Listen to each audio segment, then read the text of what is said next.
सानीको पनि फोटो आयो त।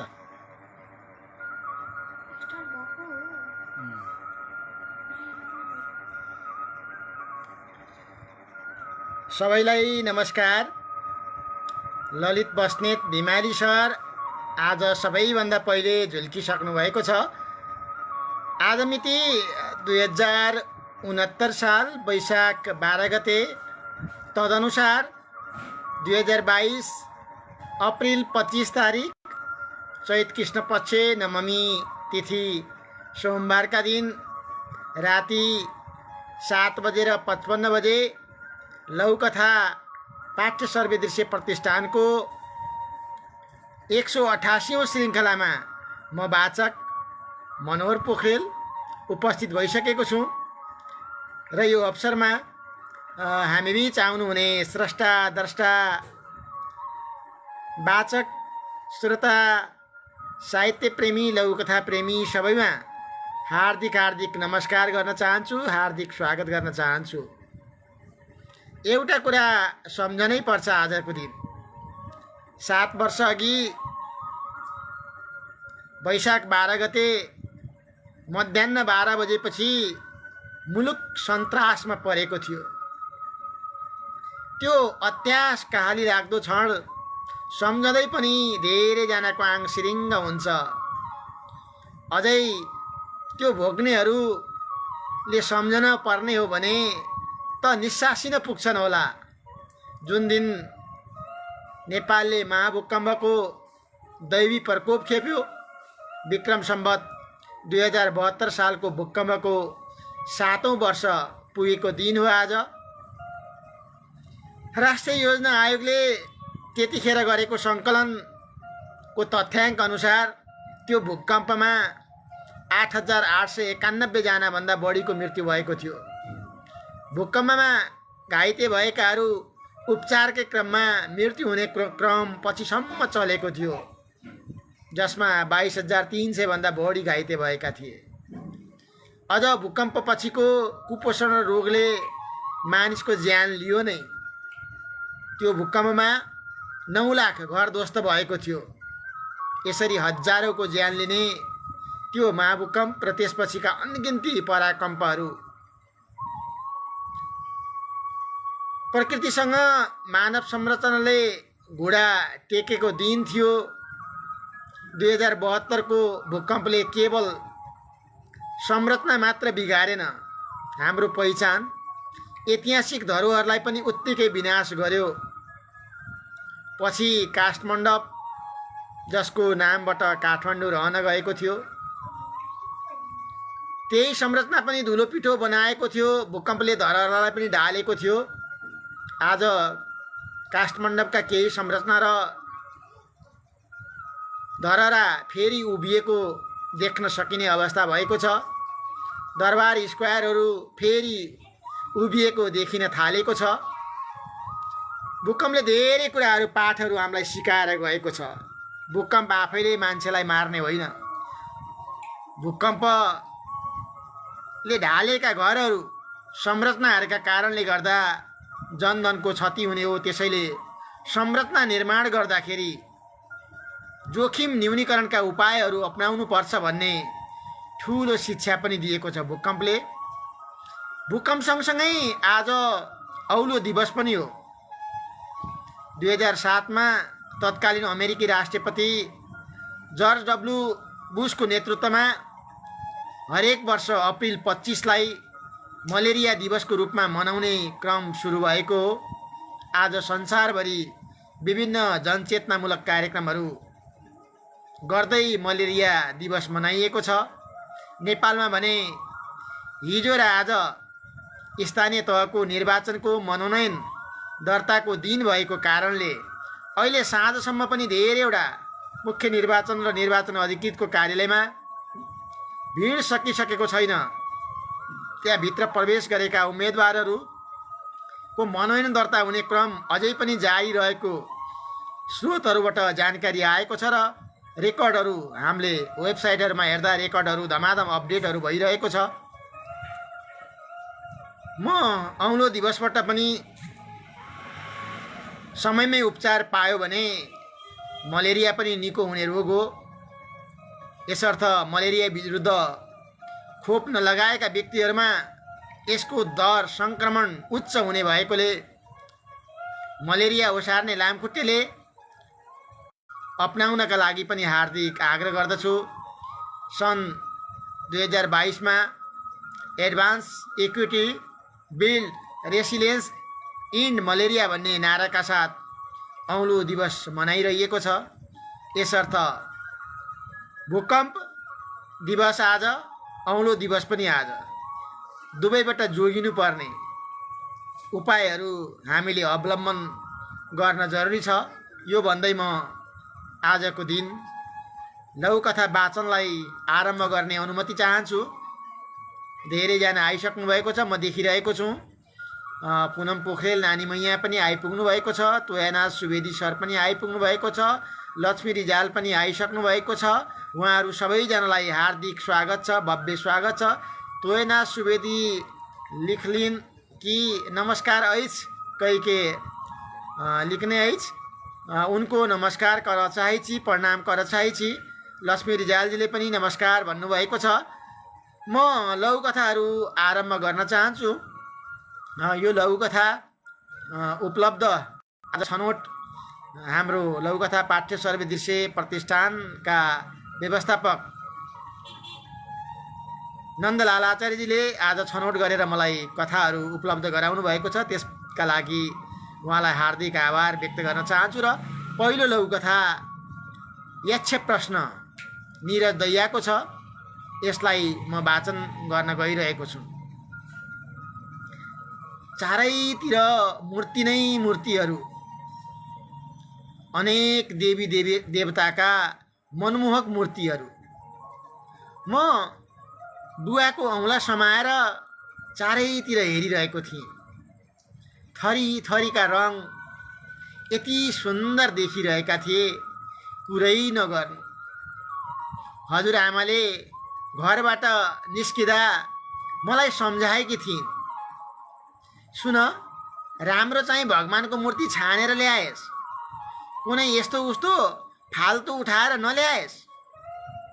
मैले विचार गरेँ, यी मूर्तिहरू कहाँबाट आउँछन्? मैले बुवासित सोधेँ, बा यी मूर्तिहरू कहाँबाट आउँछन्?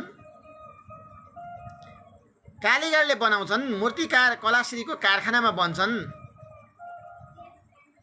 कालीगढ कस्ता हुन्छन्?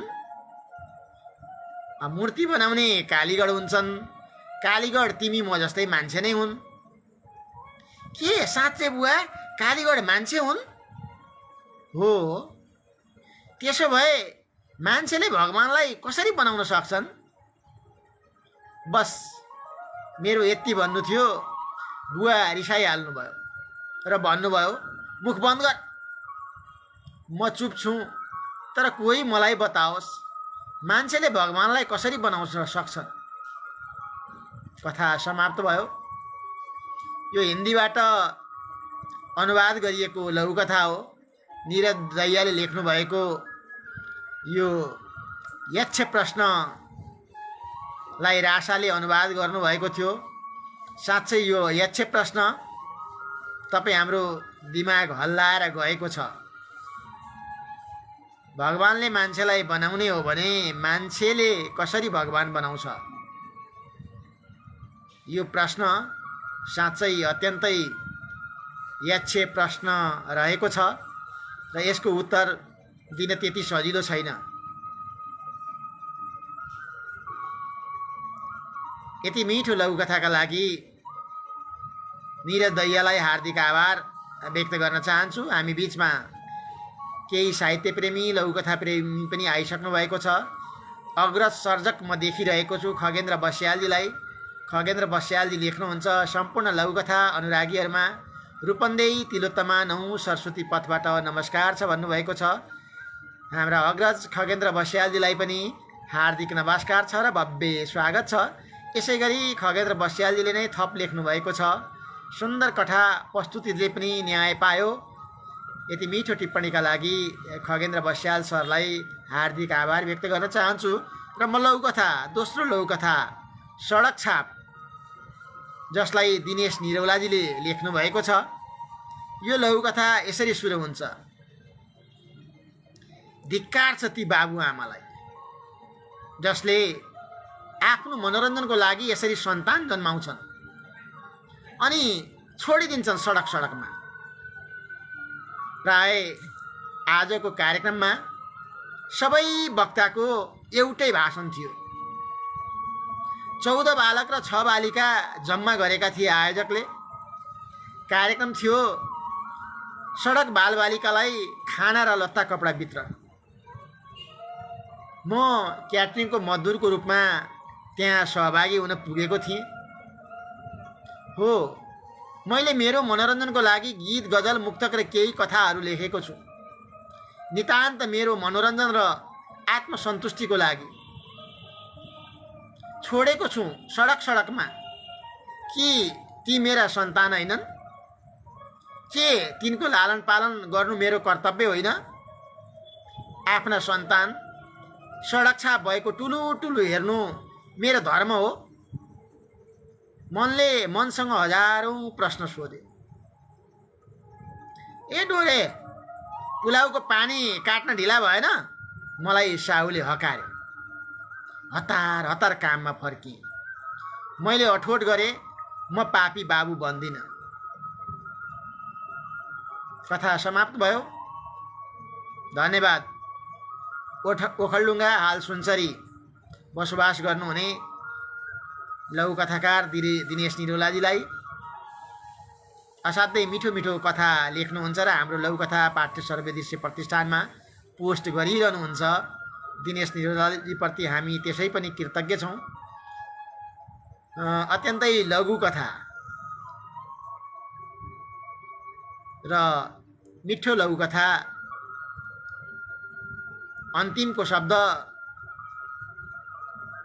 एकपल्ट दोहोऱ्याउन मलाई मन लाग्यो। हतार हतार काममा फर्किएँ, मैले अठोट गरेँ, म पापी बाबु बन्दिनँ। उनी क्याटरिङको मजदुर थिए र मजदुरकै रूपमा त्यहाँ सहभागी भएका थिए त्यो कार्यक्रममा।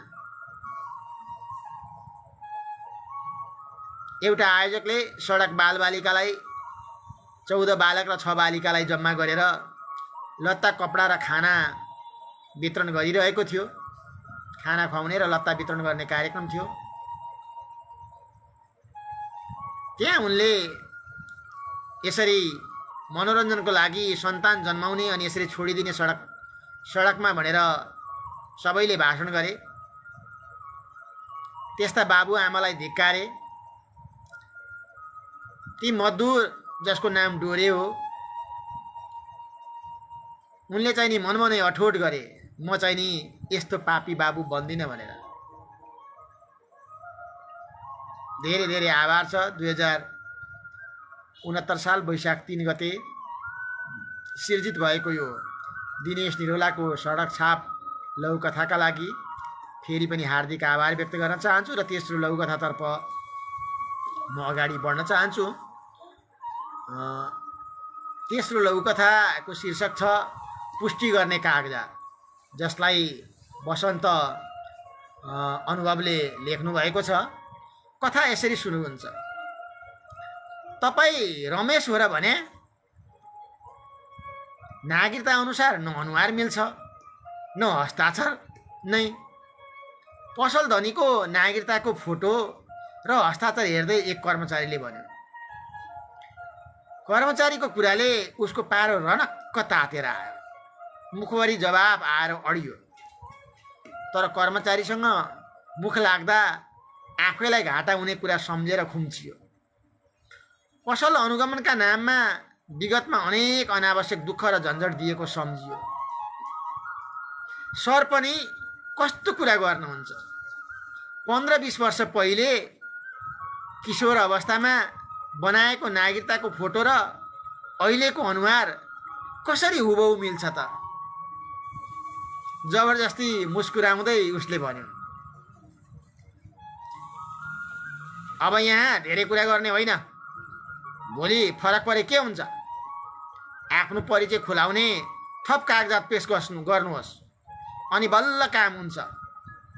फाइल फिर्ता गर्दै कर्मचारी झर्किए। परिचय पुष्टि गर्ने महत्त्वपूर्ण कागजात त नागरिकता हो भन्ने सुनेको थिएँ। अब नागरिकताको पुष्टि गर्ने कागजात के पेश गर्ने होला? मनमनै सोचेर ऊ अवाक भयो। केही समयपछि ऊ फाइल लिएर कर्मचारी सामु पुनः प्रकट भयो। ल लिनुहोस् सर, पुष्टि गर्ने कागजात यसैभित्र छ। फाइल पेश गर्दै उसले भन्यो। कर्मचारीले फाइल खोलेर हेऱ्यो। हेर्दै जाँदा हात्तीहरूको दर्शन पायो। ल कागजात बल्ल पुग्यो, बस्दै गर्नुहोस्, तुरन्तै काम हुन्छ, मुस्कुराउँदै कर्मचारीले भन्यो। कथा सकियो। घोराई उपमहानगरपालिका 14 दाङका लघुकथाकार बसन्त अनुभवको साह्रै सुन्दर कथा पुष्टि गर्ने कागजात। यहाँ नागरिकतालाई पुष्टि गर्ने अर्को कागजात के हुन सक्ला त भनेर उसले मनमनै सोच्यो र फाइल एकैछिनपछि फेरि ल्याएर दियो। फाइलभित्र हरिया नोट थिए। नागरिकता पुष्टि गर्न उनले अरू कागज सम्झेनन्। फाइल पेश गर्दै फाइल दिए। हेर्दै जाँदा हरिया हरिया हात्तीका त्यहाँ नोटहरू थिए। अनि कर्मचारीहरूले भने ल ल बल्ल बल्ल कागज पुग्यो, बस्दै गर्नुहोस्, तुरन्तै काम हुन्छ। कर्मचारीहरूले मुस्कुराउँदै भन्यो। यहाँ भ्रष्ट कर्मचारीको बारेमा व्यङ्ग्य हानिएको छ।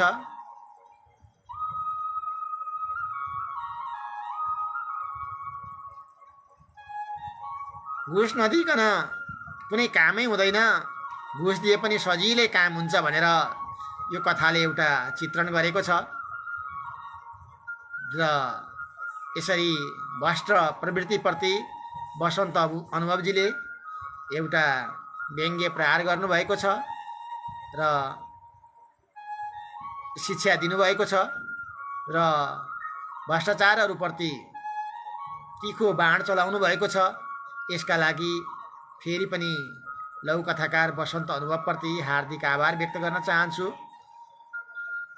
चेतना दाल पनि आइपुग्नु भएको छ, नमस्कार भन्नुभएको छ। हाम्रो पनि नमस्कार छ।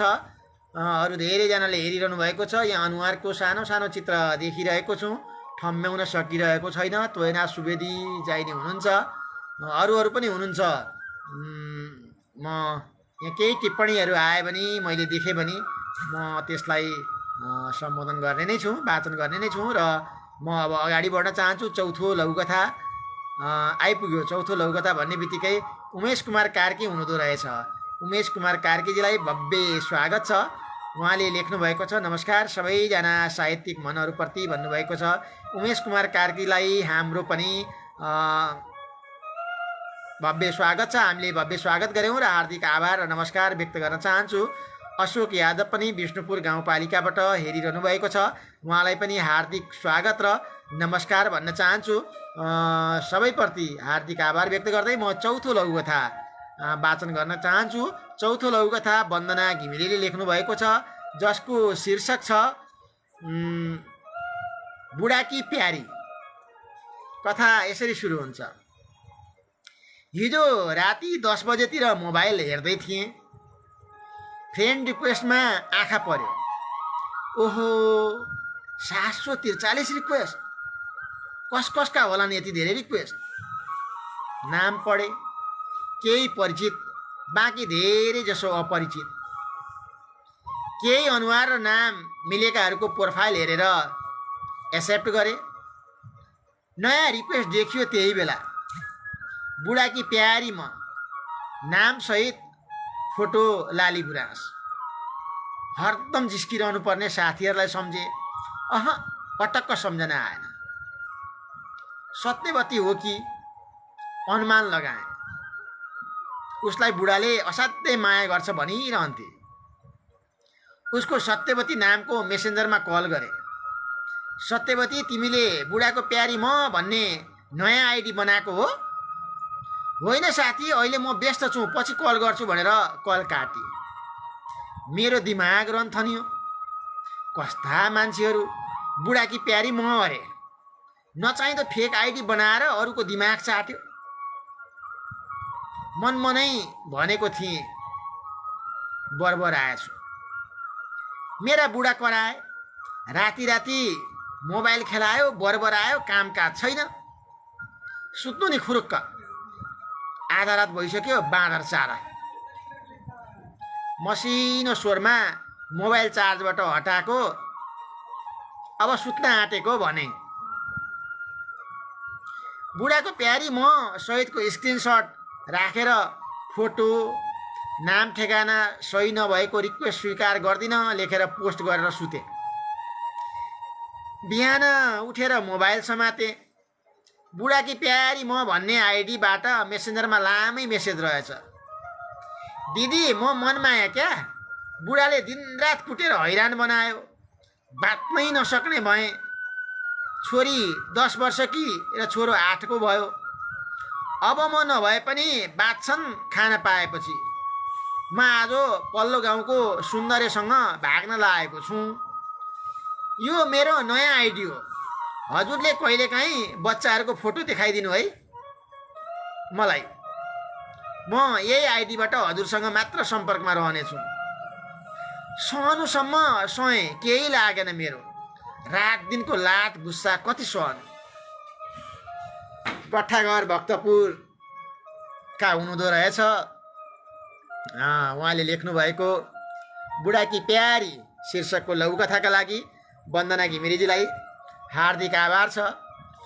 बुढाकी प्यारी भनेर फेक आइडी बनाएको यो लघुकथाको मुख्य पात्र वास्तवमा हिंसा परेकी महिला रहेछिन् र उनले फेक आइडी बनाएकी रहेछिन्। आफ्नो श्रीमानबाट हिंसामा परेर दिनरात लात गुस्सा खाएर सहेर अब कति बस्नु भनेर उनले सुन्दरेसँग भाग्न आँटेकी रहेछिन् र उनले अर्थात् मनमायाले सहनुपनसम्म सहेँ, अब मेरो केही लागेन, रात दिनको लात गुस्सा सहेँ, अब म पल्लो गाउँको सुन्दरेसँग भाग्न लागेँ। छोरी र छोराको अनुहार चाहिँ नि मलाई यसो बेला बेलामा देखाइदिनु यही फेसबुक आइडीबाट भनेर उनले मेसेज पठाएकी रहेछन्। साँच्चै बुढाकी प्यारी म भन्ने त बुढाको साँच्चै हिंसामा परेकी मनमाया पो रहेछिन् भनेर एउटा घटनाका बारेमा, यस्ता कतिपय घटनाहरूलाई यसले इङ्गित गरेको हुनसक्छ। म यसका लागि हार्दिक आभार व्यक्त गर्न चाहन्छु। केही साथीहरूले टिप्पणी गरिसक्नु भएको छ। साहित्य प्रेमीहरू अशोक यादव आउनुभएको छ, उहाँले नमस्ते दाजु भन्नुभएको छ। मेरो पनि नमस्ते छ। आज त उहाँ स्थानीय तहको निर्वाचनमा नोमिनेसनमा व्यस्त हुनुहुन्थ्यो होला पक्कै पनि। त्यो व्यस्तताका बावजुद अहिले हेर्ने फुर्सद निकाल्नु भएको छ। म अशोक यादवलाई हार्दिक धन्यवाद र आभार व्यक्त गर्न चाहन्छु। उमेश कुमार कार्कीले पनि मेरोबाट यो पेजमा कथा पोस्ट गर्न मिल्दैन किन होला भनेर लेख्नु भएको छ। किन नमिल्नु उमेश कुमार कार्की सर, अत्यन्तै स्वागतयोग्य कुरा हो। हजुरको कथाहरू लघुकथा मात्रै, लघुकथा बाहेक अरू थोक हामी पोस्ट गर्दैनौँ। भयो भने पनि हामी त्यसलाई डिलिट गर्छौँ। लघुकथा चाहिँ नि पोस्ट गर्न सक्नुहुन्छ। हाम्रो लघुकथा पाठ्य सर्वदृश्य प्रतिष्ठानको फेसबुकमा जानुहोस् र त्यहाँ सजिलै पोस्ट गर्न सक्नुहुनेछ। यदि गाह्रो भयो भने हामीलाई सम्पर्क गर्नुहोला, हामी पनि यहाँको लघुकथा पोस्ट गर्न सक्नेछौँ। यहाँले हामीलाई लघुकथा पठाइदिन सक्नुहुन्छ हाम्रो मेसेन्जरमा वा लघुकथा पाठ्य सर्वदृश्य प्रतिष्ठानमा स्वयं आफैले पोस्ट गर्नुभयो भने त्यो झनै उत्तम हुन्छ। एकपल्ट प्रयास गर्नुहोस्, भएन भने हामी सहयोग गर्नेछौँ भनेर उमेश कुमार कार्कीजीलाई मैले जानकारीसहित अनुरोध बिसाएँ। तोयनाथ सुवेदीले दिव्य वाचन भनेर भन्नुभएको छ। तोयनाथ गुरुलाई पनि हाम्रो हार्दिक आभार छ यति मिठो टिप्पणीका लागि। उहाँको पनि वाचन सम्भवतः भोलि उहाँको वाचन हुनेछ र उहाँको पनि अत्यन्तै सुमधुर स्वरको वाचन हुनेछ। अन्य साथीहरूलाई पनि भोलि पनि ठिक 7:55 बजे आएर सुनिदिनका लागि मैले हार्दिक आग्रह गरेँ। अम्बिका धितालजी पनि आइपुग्नु भएको छ, हेरिरहनु भएको रहेछ। अम्बिका धितालजीले नमस्कार सबैमा भनेर लेख्नु भएको छ। अम्बिका धितालजीलाई हाम्रो प्रतिष्ठानको तर्फबाट पनि नमस्कार छ अनि भव्य स्वागत पनि छ। म अब पाँचौँ त अन्तिम लघुकथा वाचन गर्छु। लघुकथा मलामीको लागि जोहो भन्ने शीर्षकको छ। यसलाई आचार्य प्रभाले लेख्नुभएको हो, जो अमेरिकामा बस्नुहुन्छ। कथा यसरी सुरु हुन्छ। थुक्क फेरि पनि छोरी नै जन्मिछ, लगेर खोलातिर फ्याँकिदेऊ भन्दै अर्कोतिर पल्टेर आँखा चिम्म गरिन् रणमायाले। छेउमै बसेर उसलाई समाइरहेकी मनमायाले भनी, त्यसो नभन्नुहोस् है दिदी, आफै आमा भएर पनि पछि यही छोरीले तपाईँलाई हेर्छिन् भन्दै नानीको सालनाल काटेर नुहाउन लगेको विगतको दिन सम्झिँदै रणमाया झोक्राइरहेकी छिन्। हो, लोग्ने बिते पश्चात अहिले उनी छोरा बुहारीसँग बसेकी छिन्। बुढेसकालमा बुहारीको खटन खानु परेको छ। छोरा आफै टाढिएको छ, काम नपरुन्जेल छेउमा आउनै छोडेको छ। उनलाई मनको बह कसलाई पुखु हुन्छ, एक्लो महसुस हुन्छ, तरै पनि सम्हालिएर बसेकी छिन्। कहिलेकाहीँ टाढाबाट आउने छोरीहरूको फोनमा आएको आश्वासनको भरोसामा।